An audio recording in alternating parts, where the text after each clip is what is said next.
Starmer sweeps to power with a mighty 170-seat majority for Labour. All change at number 10 after the country turned its back on 14 years of Tory rule. First, a meeting with the King, then Sir Keir's first speech as Prime Minister, and sober words about the task ahead. I invite you all to join this government of service in the mission of national renewal. Our work is urgent, and we begin it today.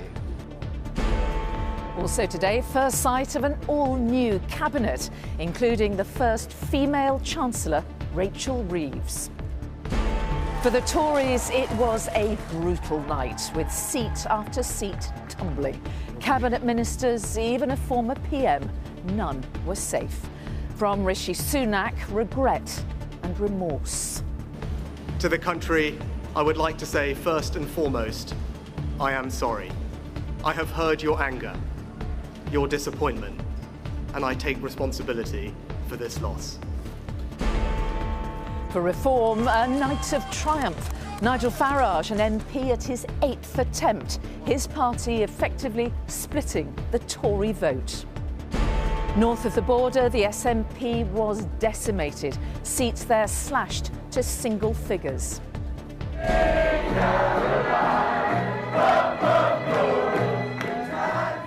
While the Lib Dems kept on dancing to a record-breaking result.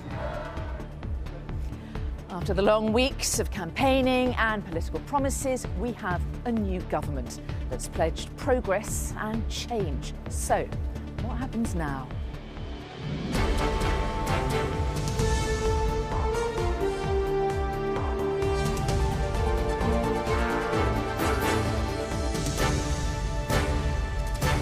From Downing Street, this is the ITV Evening News with Mary Nightingale. Good evening from a damp Downing Street, where tonight Sir Keir Starmer is settling into his new home and his new job after Labour won a stunning landslide victory. Overnight, his party took hundreds of seats from the Conservatives and now have a huge Commons majority.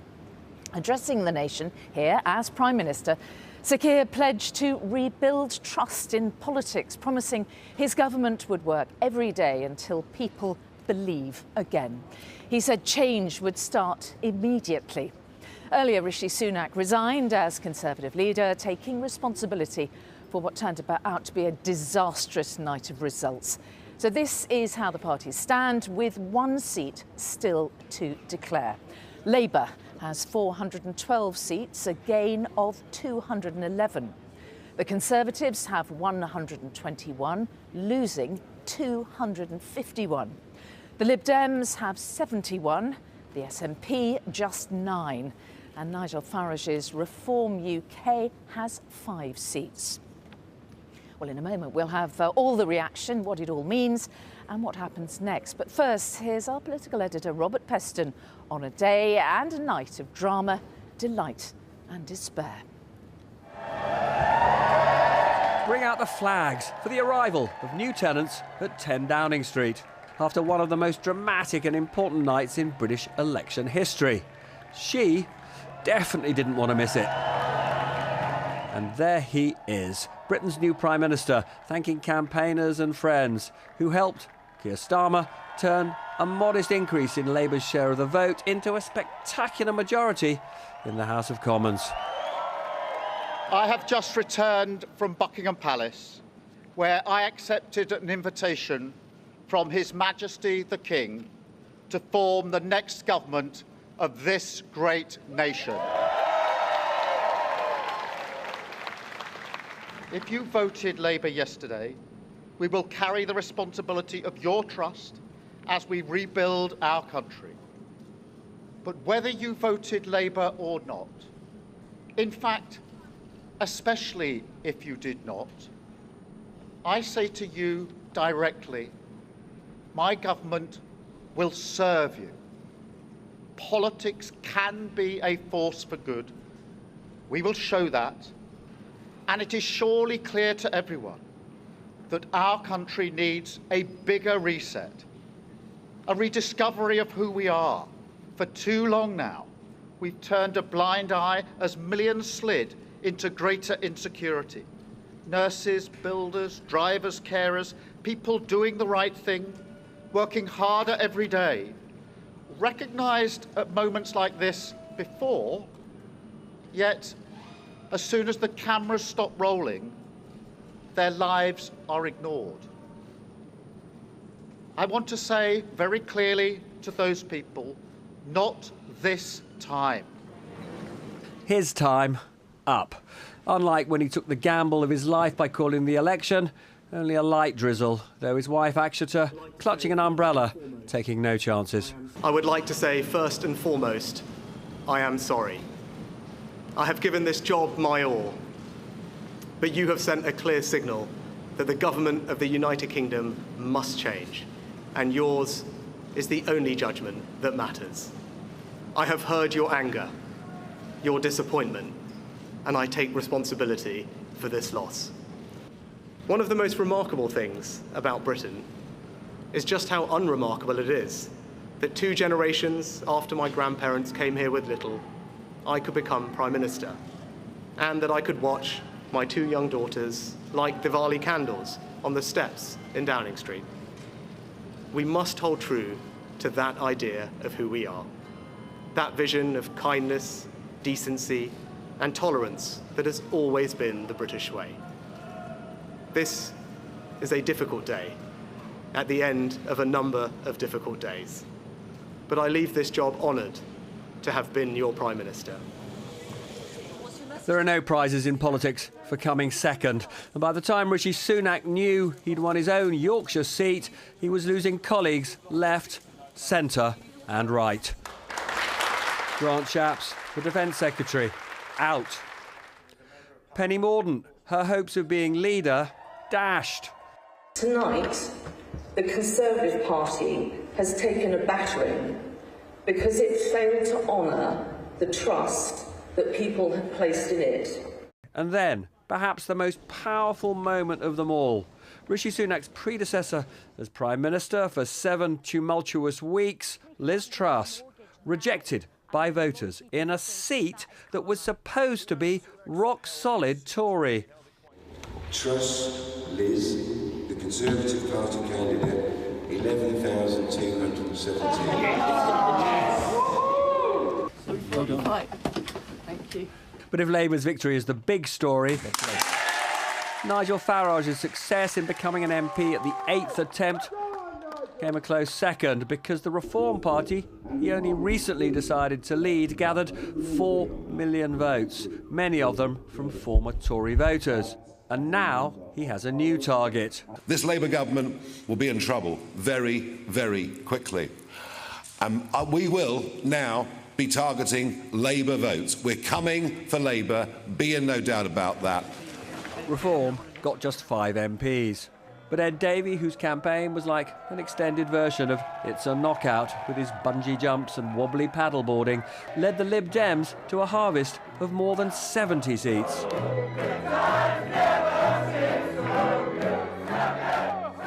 You have helped us get our best results for over 100 years. Bristol, you made history. Yes! The Greens also had a breakthrough, winning 4 seats. But the Scottish National Party was humiliated, losing 4/5 of their MPs. We need to learn some hard lessons from tonight, and I'm committed to doing exactly that. Jeremy Corbyn. Remember him? Jeremy Corbyn was Labour's leader at the last election. But Keir Starmer threw him out in a purge of anti-Semitism. Corbyn broke the habits of a half-century in politics. He ran against Labour and won. This result is, to me, a resounding message from the people of Islington North that they want something different, they want something better. But nothing could spoil Labour's and Starmer's party. At the Tate Modern in central London, a kiss for Vic, his wife, who said when she first met him, "Who does he think he is?" Well, He's the bloke who went to the palace for the ceremony of kissing hands, his formal anointing as Prime Minister. Sir Keir Starmer, Your Majesty. Your Majesty. You must be utterly exhausted and having to get to grips with everything straight away. It must be quite exhausting. They look as though they can't quite believe it, and who could blame them? There's never been quite such a political comeback from the kind of defeat Labour suffered in the last general election. But now's for the really hard bit. Robert Peston, ITV News. Well, the political landscape of Britain went through a fundamental change overnight. A sea of Labour red engulfed England, Scotland and Wales. Let's go to our deputy political editor, Anushka Astana, to see just how the results redrew the political map. Anushka. Thanks, Mary. There is just one more seat to count, so let's take in that result. This was the political map in 2019, dominated by Boris Johnson, dominated by the Conservatives with that 80-seat majority. This is what it looks like today. As you said, a totally reshaped map. Those eye-watering numbers: Labour on 412, the Conservatives 121, the Lib Dems 71, the SNP down to 9. The worst signs of disillusionment, turnout was just 61%.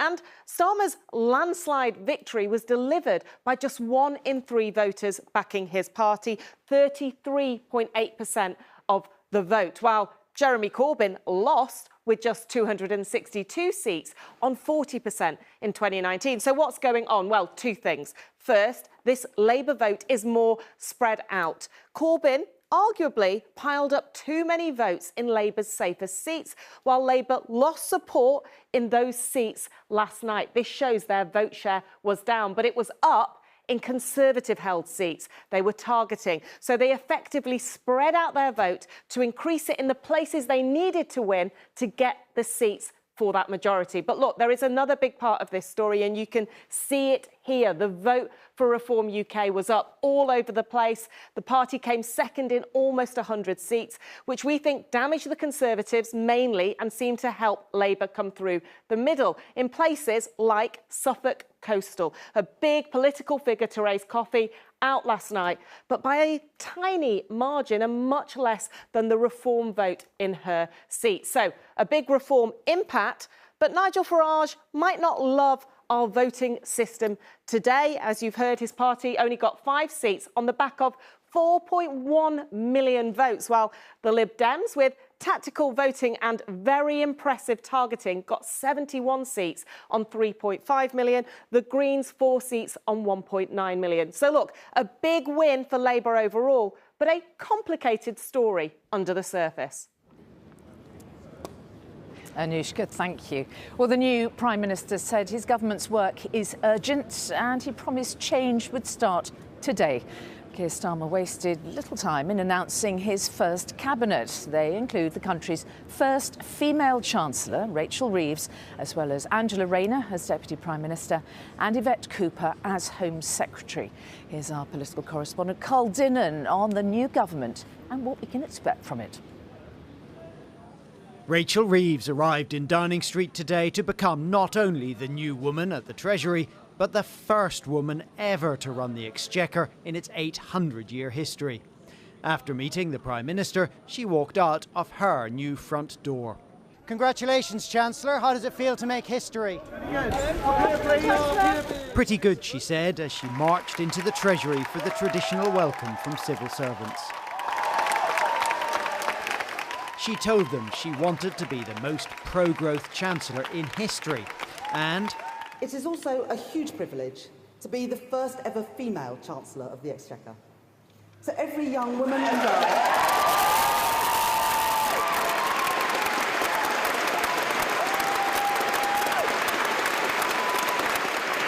For every young woman and girl watching this, let today show that there should be no ceilings on your ambitions, your hopes or your dreams.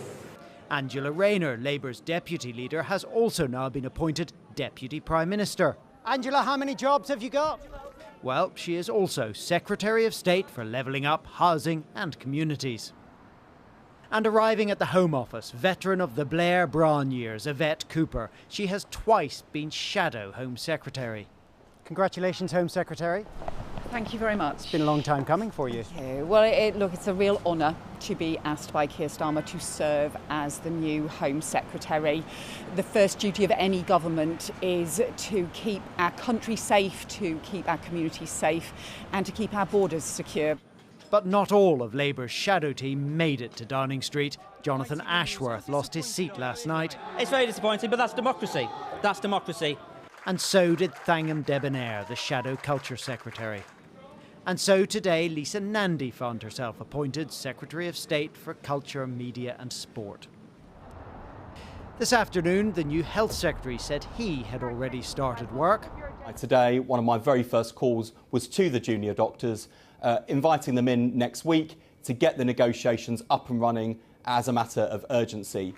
Today, Labour's new ministers can savour their historic victory. Tomorrow, they have some very familiar problems to solve. Well, Labour didn't have it all their own way, though. Keir Starmer's handling of the war in Gaza triggered something of a backlash. It lost the party some votes, and even in seats it would have considered safe, like Leicester South, which saw the shadow Paymaster General, Jonathan Ashworth, lose to the independent candidate, Shaukat Adam. This is for the people of Gaza. So, Carl, a sign then that Labour's huge mandate might also be quite fragile. Yeah, it's sort of counterintuitive, isn't it? But as Anushka's just been explaining, Labour won this big majority on a relatively low portion of the vote, and their votes were quite spread out. And that meant that they were vulnerable to some upsets, and there were some upsets, particularly in seats where people were angry about their stance on Gaza. Many Muslim voters in particular feel that Labour has been too slow to criticise Israel, and that has created some angry scenes actually overnight in Jess Phillips' count in Birmingham. She was actually heckled while she was on the stage. There are a number of things that Labour don't know about this, whether or not, for example, they will lose more voters over this. I think they might have got to the limit of that, but also whether those voters will eventually come back to the party once the conflict is hopefully resolved. OK, Carl Dinnan, thank you. Well, it was, of course, a disastrous night for the Conservatives, who saw their lowest share of the vote for nearly 200 years. Little surprise then that Rishi Sunak quit as leader in his farewell speech outside number 10 here a little bit earlier. It followed some shock results which saw many of the party's most senior and recognisable faces lose their seats. The former Prime Minister Liz Truss suffered a humiliating loss in southwest Norfolk. Former House of Commons leader Penny Mordaunt was also ousted, along with the former Defence Secretary Grant Shapps, the former Education Secretary Gillian Keegan, former Environment Secretary Therese Coffey, and the former Brexit Minister Sir Jacob Rees-Mogg, who was beaten by the Lib Dems. And that has left the Conservatives looking not only for a new leader, but also a new direction, as our political correspondent Romley Weeks reports. Rishi Sunak hand in hand with his wife leaving Downing Street and frontline politics. A personal crossroads for him, for his party, a looming decision about which way they now turn and who will take them there. It's Chancellor Jeremy Hunt, who kept his seat but lost his job and gave every appearance of being delighted to be heading out of number 11, appealed for his colleagues to take time to take stock. I think we now have to take our time, to have a period of reflection, and we need to have the honesty, humility and courage to ask ourselves why we have lost the trust of the British people. But even before all the results were in overnight, the blame game began. Suella Braverman first up. The Conservative Party has let you down. You, the great British people, voted for us over 14 years, and we did not keep our promises. She among those on the right of the party who think the way to counter Reform's new power is to embrace Nigel Farage. There will be a huge conversation and argument inside the Conservative Party, which is if we can merge with Reform, then we can come back at Labour. Labour didn't get such a high share of the vote. The majority is thinner than it looks on paper. I think that's a disastrous route for the Tories to go down. How that will play out in the coming weeks is partly down to who's survived to contest the leadership. On the centre of the party, Tom Tugendhat, Victoria Atkins and James Cleverly all kept their seats. On the party's right, as well as Suella Braverman, Priti Patel, Robert Jenrick and Kemi Badenoch are likely to be among those fighting it out. The Conservative Party seems to be engaged in a battle for its soul now. I mean, which side do you think will win out? You don't go from that huge victory we had in 2019 to this huge defeat we just suffered without realising that nearly everyone in the party's got something wrong. We were catastrophically incompetent in various ways. The party that's dominated Parliament and politics for so long has some difficult truths to face and turbulent times ahead. Romilly Weeks, ITV News. And our political editor, Robert Peston, is here. It's just about to start raining again, Robert. It was... So fitting. So fitting. An extraordinary night, the Labour landslide. And already we've seen some quite interesting appointments, haven't we? Yeah, I just want to say two things. First of all, on that landslide, it is really striking that Labour polled pretty much the same number of votes as Jeremy Corbyn did in 2019 when he sank to that miserable defeat, which shows you quite how extraordinary Starmer's campaign was in getting the votes in the right places. I mean, it tells you something weird about our democracy. Some would say, you know, not wholly democratic, but more importantly, two really fascinating appointments. James Timpson, you'll know the Timpson stores, you know, the key cutters and all of that. He runs that, but he's been a pioneer in recruiting ex-prisoners to those stores. Shows that Keir Starmer is thinking, some would say imaginatively, about how to rehabilitate criminals and prisoners. And then secondly, Patrick Vallance worked for Boris Johnson. He was Chief Scientific Advisor to the government. He has been on this Innovation and Scientific Board set up by Dominic Cummings-Arya. He is joining as a science minister, understands artificial intelligence, big challenge to this country, what it means for the economy. Two, I think, very imaginative appointments. OK, we'll chat a little bit more later. For the moment, Rob, thank you. So let's look in the meantime at the smaller parties. And the Lib Dem leader, Sir Ed Davey, has had the last laugh, you could say, after his light-hearted approach to campaigning delivered a record number of MPs. Well, now the party is looking to build on that success, as Chloe Keedy reports. Just when you thought you'd seen it all from Sir Ed Davey, it turns out he had one more surprise up his sleeve. It was dawn outside when he danced, delighted, into his own party, knowing he had just pulled off his greatest stunt yet. What a night to be a Liberal Democrat. 9 years after a near wipeout at the 2015 election, last night the party won more seats than it's ever had in its history. It's been a long road with plenty of twists and turns, but we stuck to it. And tonight is our reward.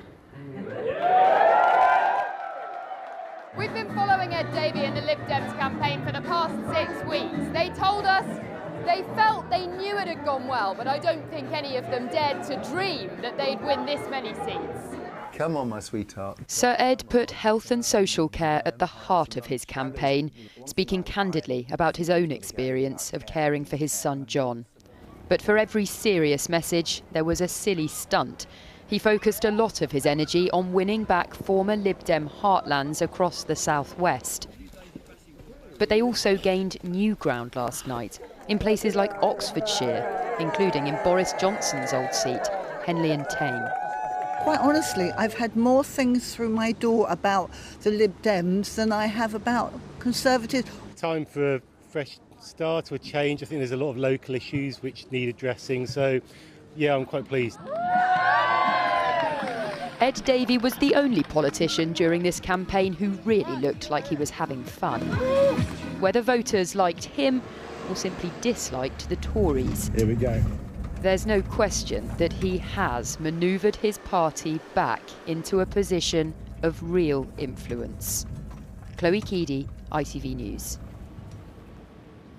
Now, as Robert mentioned earlier, Reform UK actually polled more votes than the Lib Dems, but that didn't actually translate into anywhere near the same number of MPs. It won just 5 seats, with the leader, Nigel Farage, finally elected to Parliament at the 8th time of trying. Speaking exclusively to ITV News, he and fellow Reform MP Lee Anderson told us they want to make the party more professional and that they will be challenging Labour next. They spoke to our political correspondent, Harry Horton. When Nigel Farage decided to enter this election, this is the result he was dreaming of. Did you get much sleep? And when I spoke to the Reform leader and one of his new MPs today, he said it was just the start. What are you going to do? How are you going to work in this Parliament? We're going to rely on him because he's been there before. He's chief whip. I haven't asked him yet, but he is.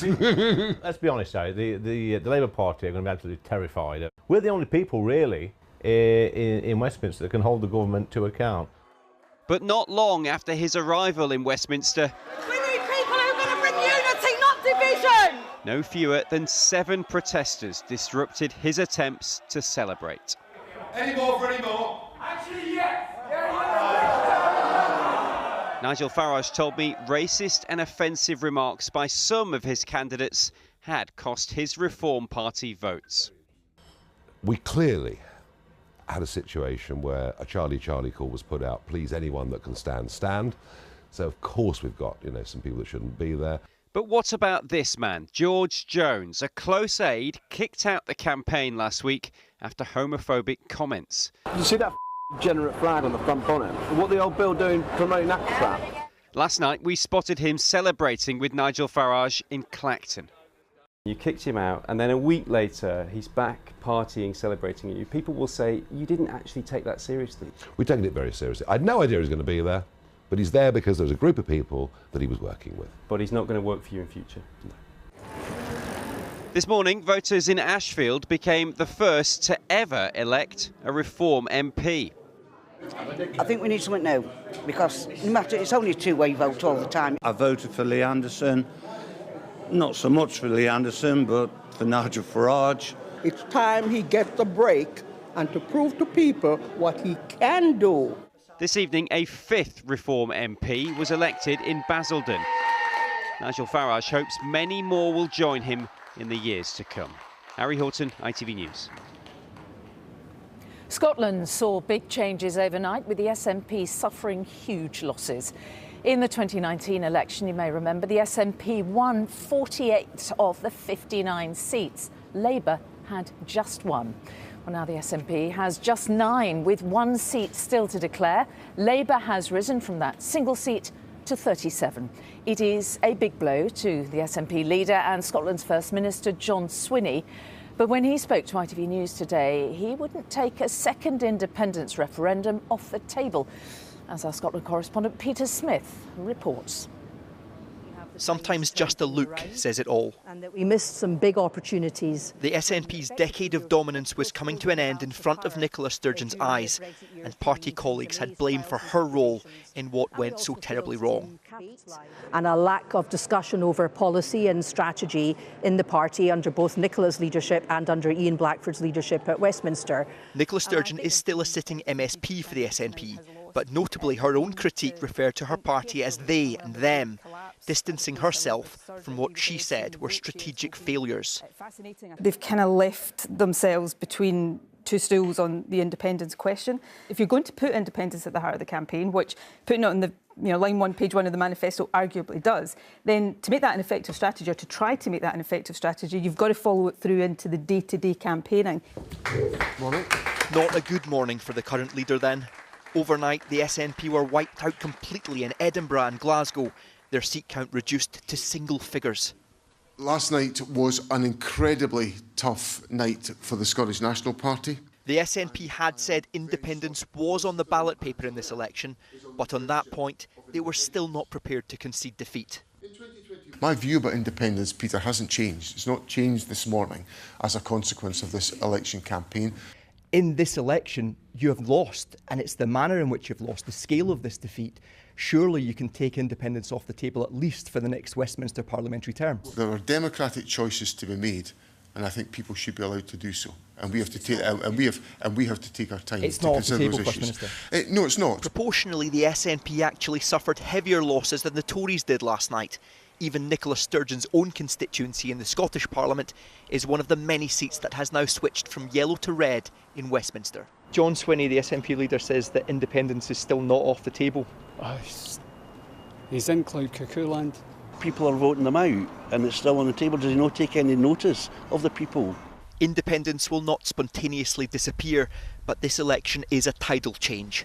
Labour's relentless red wave has reached Scottish shores, and it's left little in its way. Peter Smith, ITV News, Edinburgh. The Conservative Party was completely wiped out in Wales, losing all 14 of its seats there.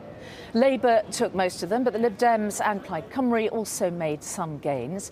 Cardiff East MP Joe Stevens has been appointed Welsh Secretary. And in Northern Ireland, Sinn Féin is now the country's biggest Westminster party after voters turned against the Democratic Unionists. The Nationalist Party, which does not take its seats in the House of Commons, has won 7 seats. Now, such is the scale of Labour's success. They didn't take back seats in their so-called Red Wall heartland. They also made huge gains in the Conservatives' Blue Wall too.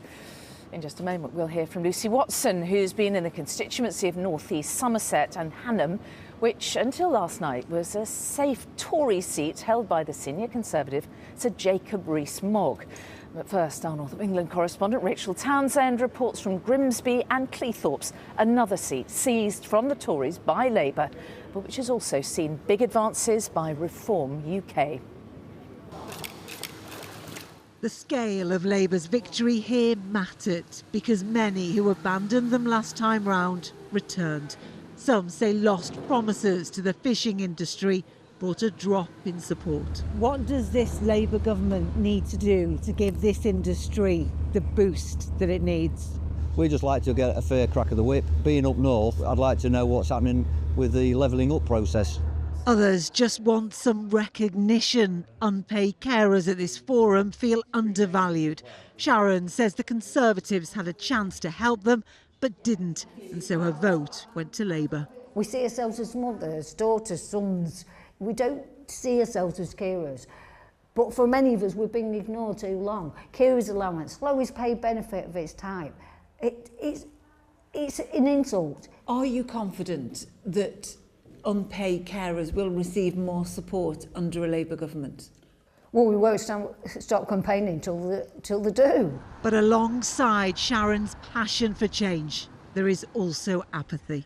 This is a seat that could have swung one of 3 ways, with just a few thousand votes separating Labour, the Conservatives and Reform. Yet even here, less than half of those eligible turned out to vote. Rather than abstaining, some switched their vote from Conservative to Reform. Was this a protest vote, Malcolm, or do you genuinely back Reform? I will generally back Reform because Nigel Farage is saying what majority of people that I know think. Which is what? Which is what? Well, to be a lot harder on illegal immigrants. Reform were less than 5,000 votes behind Labour. They may be back in power, but their grip is fragile. The rolling hills and ancient woodlands of northeast Somerset and Hanham, surrounding the Mendip villages where Jacob Rees-Mogg calls home, an era now over. Jacob Rees-Mogg doesn't represent me, my values. Maisie grew up here. She's 32 and had a plan for this election. The Tories needed to go, so pretty much everyone I know, I spoke to them about tactical voting, encouraged them to vote tactically. That strategy cut the Conservative share of the vote here from 50 to 30%, taking a major Tory scalp with it. Done with it all. Done with it all. Jacob Rees-Mogg's voters like Emmett are completely fed up. Last time round I voted Conservative and taxes still went up, minimum wage still went up. Whatever party you seem to vote for, the promises aren't kept. So I decided this year not to vote. At the stables, tea rooms 2 miles away, making their choice meant changing lifetime traditions. Jo Clark had lost faith. I've always voted Conservative, but I've just had an absolute vote of no confidence for the current party. Was it also a matter of trust for you? The figureheads, they've definitely let us down as a country. We just need quite a seismic shift. You playing with the keys before? A seismic shift is what Alison voted for too. A grandma now to Eddie. She chose Labour for her family. Their mortgage has doubled in price over the last 2 years for both my children, and I'm a single mum and I don't have the capacity to help them financially like we used to years ago. I am over the moon now that it's not Conservatives in, so yes, that's me. The people have spoken, every home with their own reasons for choosing a different political landscape. Lucy Watson, ITV News, Somerset. Well, back to Robert again. A final thought from you. Exciting day for Labour, big victory, but big challenges ahead. Yes, indeed. It's an understatement. I mean, let's just look at the lesson of the election. Huge collapse in trust from British people in conventional politicians. Yes, Labour won by a landslide, but the turnout in general was low, and a really big vote for reform, which basically says a curse upon all the mainstream parties. We heard Keir Starmer say that his priority was to rebuild that trust. But it won't be easy. I mean, you know, one of the things we've talked about night after night is there's potentially this big black hole in the public finances. Keir Starmer said he won't put up taxes other than the ones he's named, but he may have no choice in just a few months' time. That may further undermine trust. Then you've got an international situation which is very complicated, the possible election of President Trump, who's likely to take a very different approach to dealing with Putin from almost every European country. And then the NHS in a dire state. Really weird. I mean, some may think it's an accurate statement from the new Health Secretary Wes Streeting tonight, saying the policy of the government is the NHS is broken. Robert, thank you. And that brings our special programme to an end on the day Sir Keir Starmer became this country's 58th Prime Minister. It was in the early hours of the morning that he first knew his Labour Party had won what turned out to be a stunning landslide victory. Later, Sir Keir went to see the King, where he was formally invited to form a government. Here in Downing Street, he addressed the nation as Prime Minister for the first time, promising to rebuild people's trust in politics. Tonight, that hard work starts in earnest. Well, Julie's here with the latest at 10 from me and all the team in Downing Street. Bye-bye.